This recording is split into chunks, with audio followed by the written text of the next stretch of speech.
Right now, a terrifying strike by the Ukrainian armed forces, Russian missiles in ruins. Meanwhile, the occupiers are advancing to the front with motorcycles and receiving fiery retribution from the Ukrainian armed forces. But this is just the beginning. Trump has harshly hit Putin, and in response, the Kremlin is rolling out new ultimatums regarding Ukraine.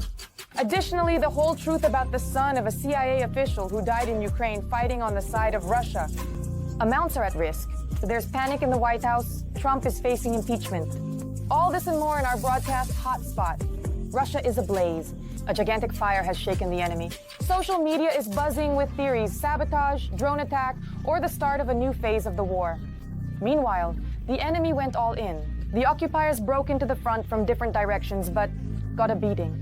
The Ukrainian armed forces set a deadly trap for them. Russian equipment turned into fiery clouds. We have gathered all the latest footage from the front lines for you. What's happening on the front? Watch. In these shots, you see a Ukrainian MiG-29 fighter pilot clearing the skies over Ukraine by shooting down an enemy Shahed. Incredible footage. This time, the Russians decided to use a new tactic. They simultaneously launched an armored column from different flanks under cover, along with groups on high-speed motorcycles. Apparently, they were counting on surprise and the speed of the breakthrough. But they failed to break through. The enemy units began to slow down under fire. And it was at this moment that they were struck by drones.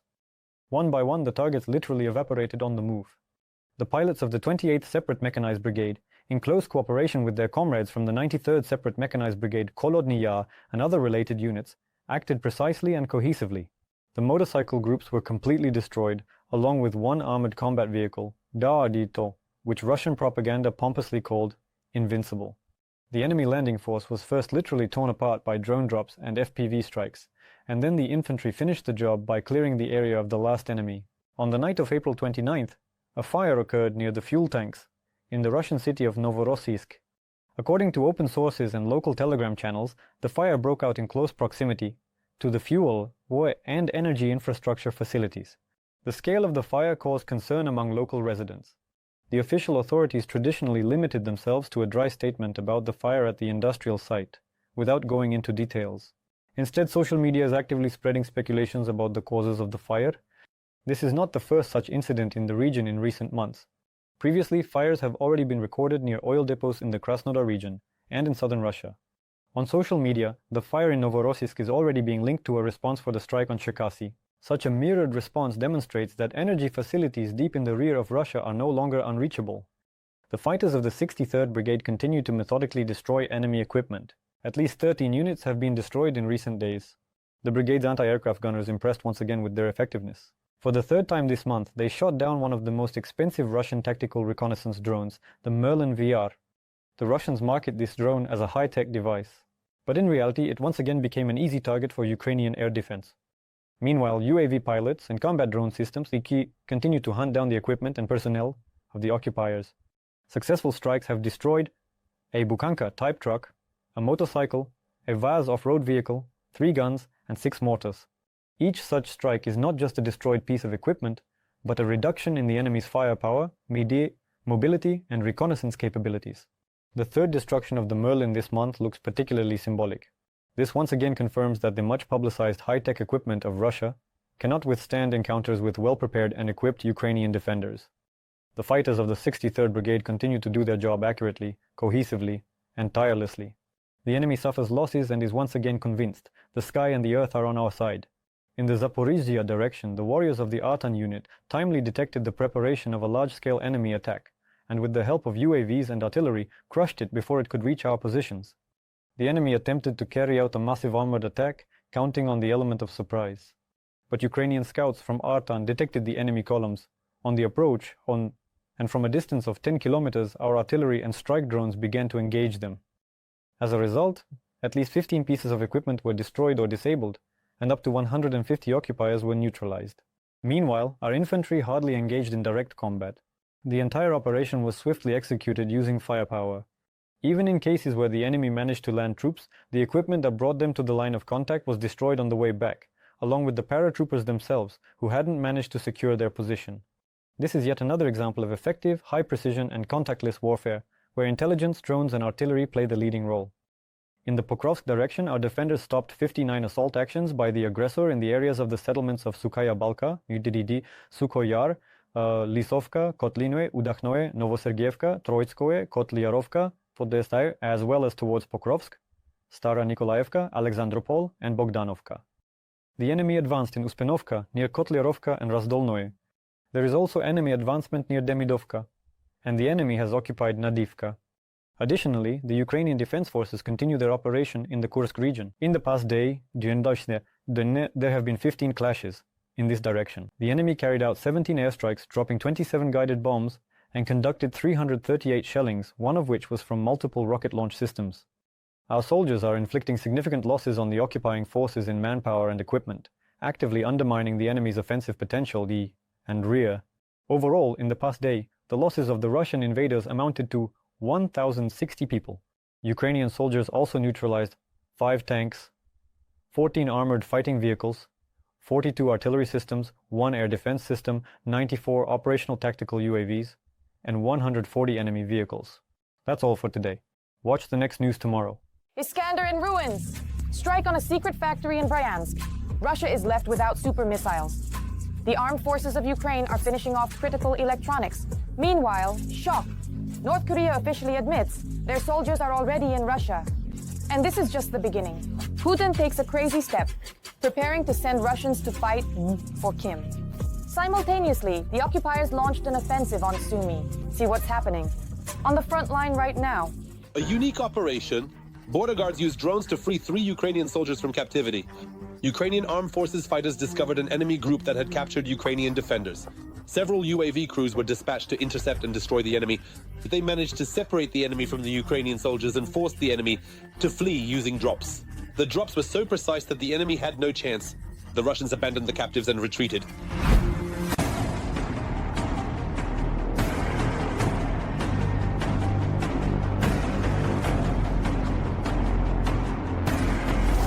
Meanwhile, the Russian city of Bryansk was shaken. Explosions were heard there for several hours in a row. Damn. How many will there be today?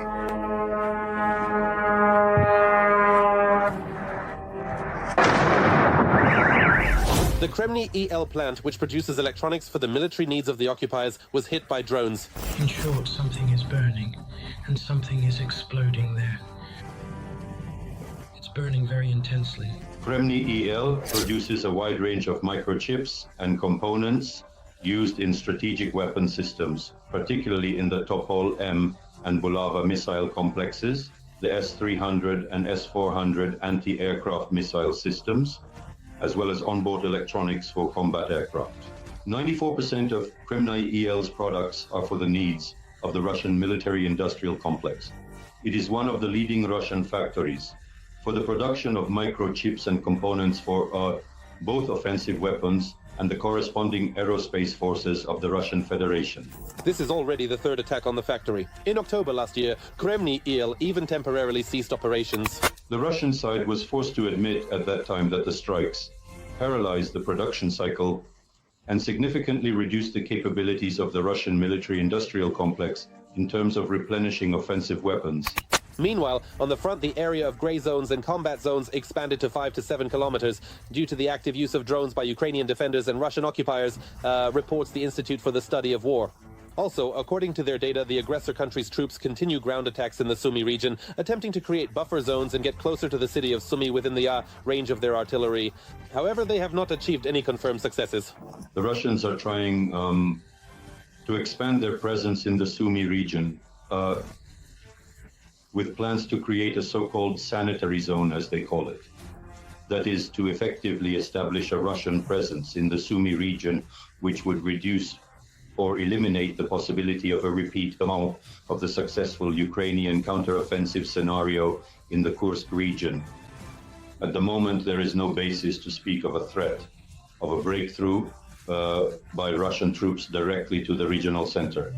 The Ukrainian defense forces are conducting an active defense.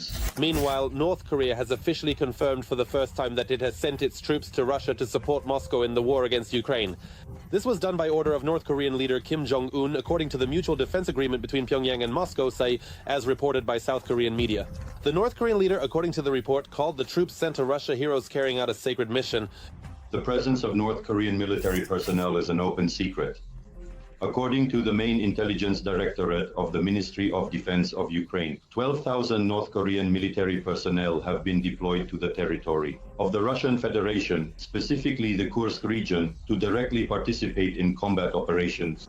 At the moment, the asynchronous statements from the Russian side and North Korea regarding the participation of North Korean army personnel in combat operations on the territory of the Russian Federation should be regarded as an element of political blackmail by the Russian Federation. But it's not just the North Koreans. Putin is sending conscript soldiers to the war. This is evidenced by the interception of a conversation with a Russian woman. They sleep in a cellar like the one you have. I even took pictures. They sleep in this cellar. This is Guevo, where all the fighting is happening. And they are currently there in Guevo. It's just terrible to send conscripts to such a war. 160,000 is the eternal draft. Moreover, it should be noted that conscripts will apparently be sent directly to the combat zones within the territory of the Russian Federation itself. This is primarily the Kursk and Belgorod regions. Despite the Russian side's statements that conscripts who do not participate in active combat operations, this information does not correspond to reality. It is precisely the conscripts who have replenished the main exchange fund, both in the Kursk and, accordingly, in the Belgorod regions. And while Putin sends everyone to war indiscriminately, Europe is helping Ukraine fight the occupiers. The Czech Republic continues to support Ukraine with ammunition supplies as part of an initiative that began last year. According to the country's Ministry of Defense, 400,000 units of large-caliber ammunition will be delivered to Ukraine by the end of April. Every voice matters. Join our community, support independent journalism and help us bring you the truth from Ukraine. Become a member of Ukraine today. Join us now. Urgent! Trump went berserk, directly accusing Putin of deceit. There has never been such tension between them before. And one of the US senators went further, suggesting turning Russia into fish food.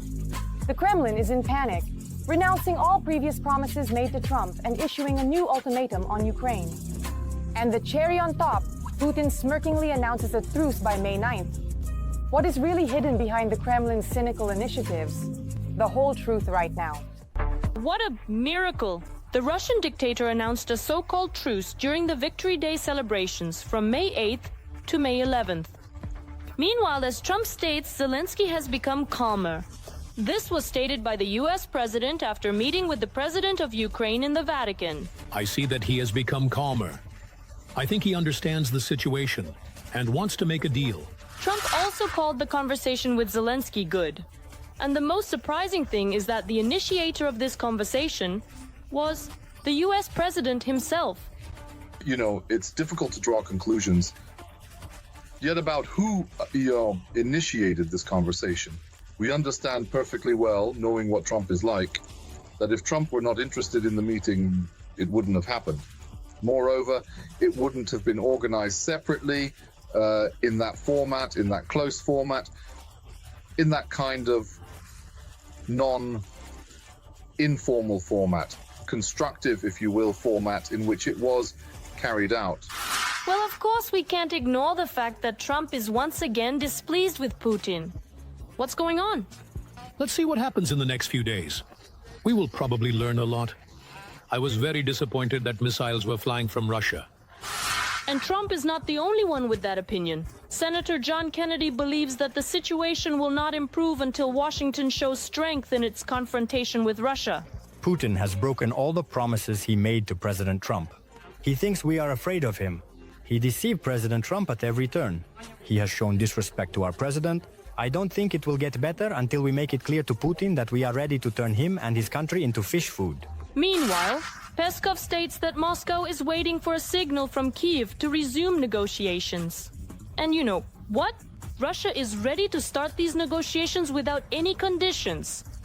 And what about Lavrov, who literally yesterday was saying that there should be no arms supplies to Ukraine, no training of the armed forces, and that he would not hand over the Zaporizhzhia NPP to the USA and Ukraine? We have never received such an offer.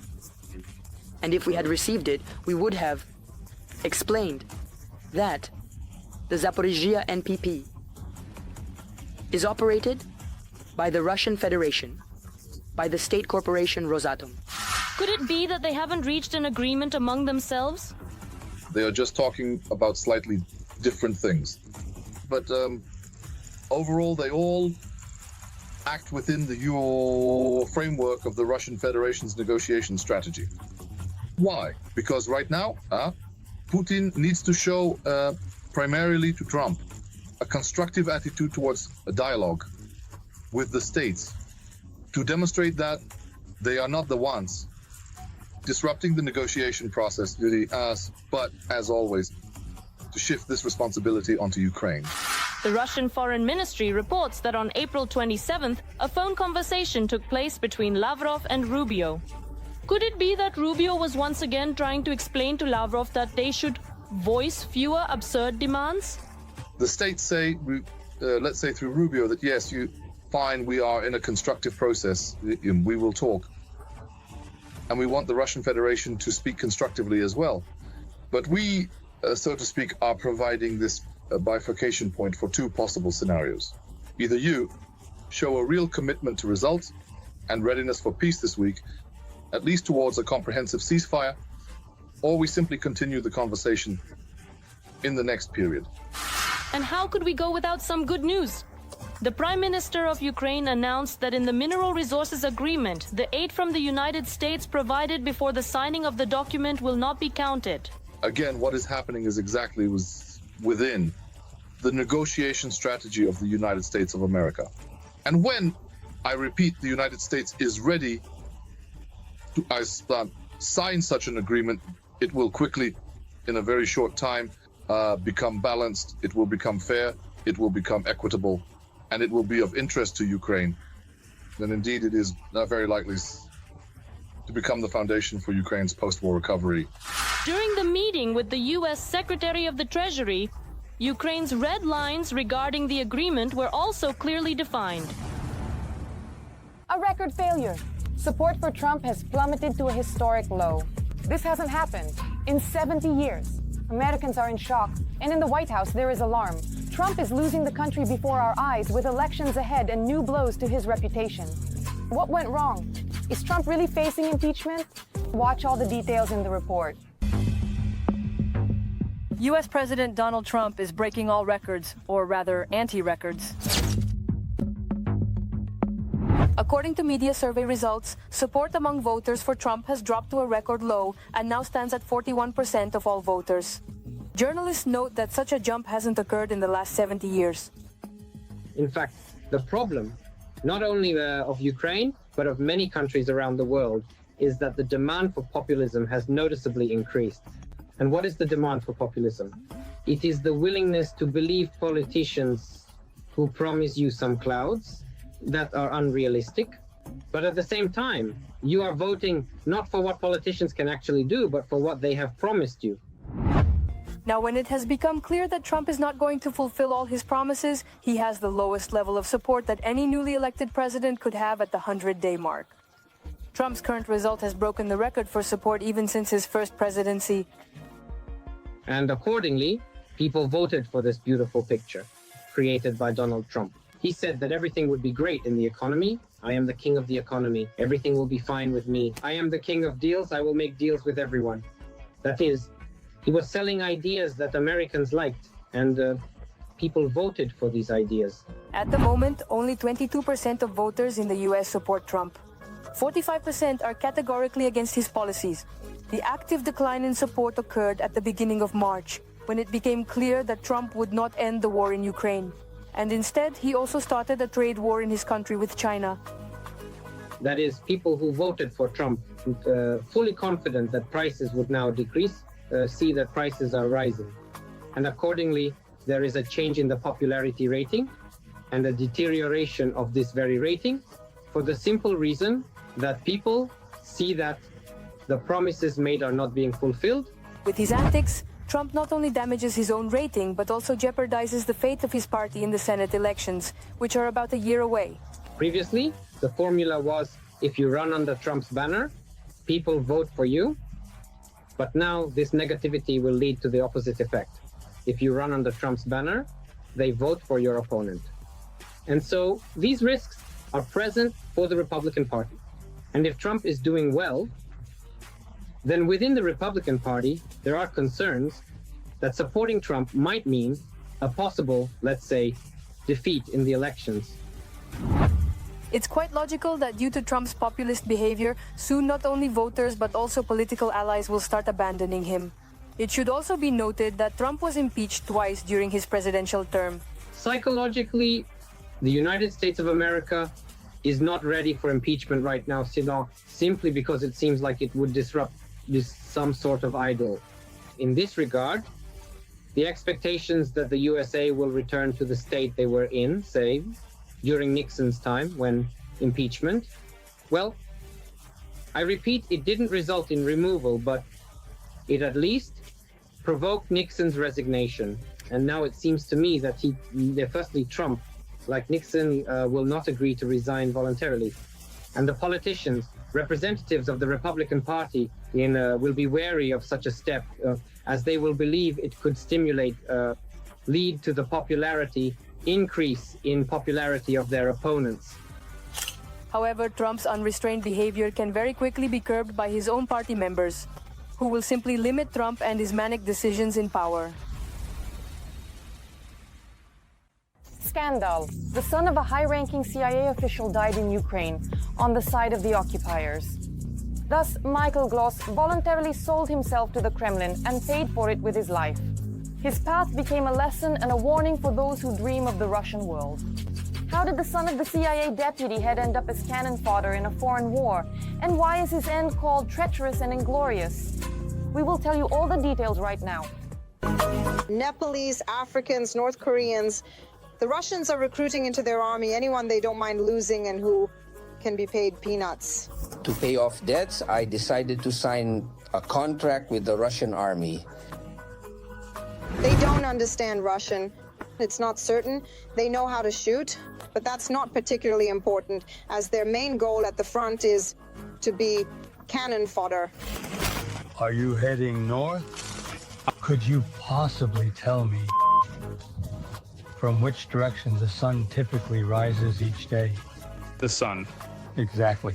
Use the sun to navigate. The most important thing for the Russians is that they don't feel sorry for them at all, whereas large losses of Russian citizens raise unnecessary questions for Putin. The high level of losses among the servicemen of the Russian Federation, citizens of the Russian Federation, is the main demotivating factor within the Russian Federation itself. Therefore, the Kremlin has long since taken a different path, recruiting mercenaries from third countries.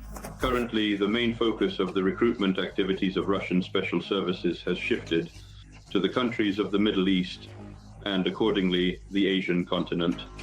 The Asian continent primarily includes Nepal, Bhutan, and countries with a low level of economic development, which allows recruitment activities among the citizens of these countries, promising financial support ranging from $500 to $700 at most.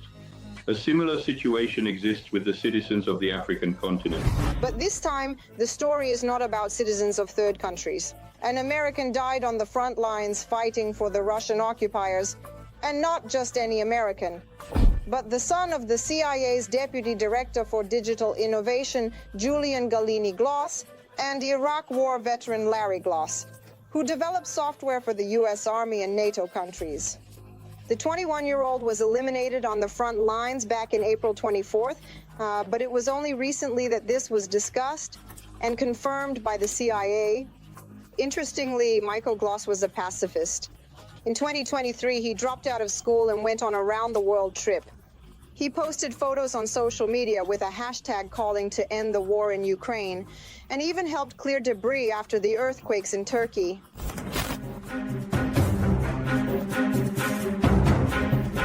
But at some point, everything changed.